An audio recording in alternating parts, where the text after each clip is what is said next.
அமைச்சர் பேரே நம்ம ப்ரொஹிபிஷன் மினிஸ்டர் தான் வச்சிருக்கோம். தமிழ்நாட்டினுடைய அமைச்சரே, இன்னைக்கு இருக்கக்கூடிய அமைச்சர் முத்துசாமி அவர்கள், அவருடைய பொறுப்பே ப்ரொஹிபிஷன் மினிஸ்டர். அவருடைய முதல் வேலை இந்த ப்ரொஹிபிஷனை கொண்டு வரணும், குறிப்பாக கள்ளச்சாராயத்தை ஒழிக்கணும். அதுக்காக செப்பரேட்டா இருக்கக்கூடிய போலீஸ் விங்க அவர் ஆக்டிவேட் பண்ணணும்.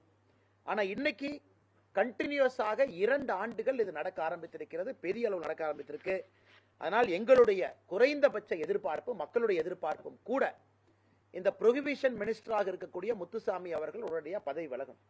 காரணம், அவருடைய பணி அவர் செய்யல. ஒர்க், அவருடைய பணி அவர் செய்திருக்கணும். முதலமைச்சர் பொறுப்பேற்கணும். மறுபடியும் அடுத்த வருஷம் மறுபடியும் 10 பேர், மறுபடியும் இன்னொரு ஊரு, இந்த கதை தொடர்கதையாக இருக்கக்கூடாது. ரெக்லெஸா டாஸ்மார்க்கினுடைய வளர்ச்சிக்கு எந்த அளவுக்கு திராவிட முன்னேற்ற கழகத்தினுடைய அரசு டாஸ்மார்க்கினுடைய வளர்ச்சி தன்னுடைய வளர்ச்சியாக வேலை பார்க்கிறாங்களோ, அப்படி இருக்கும் பொழுது எதற்காக இந்த கள்ளச்சாராயத்தை தடுப்பதற்காக இந்த அரசு எதற்காக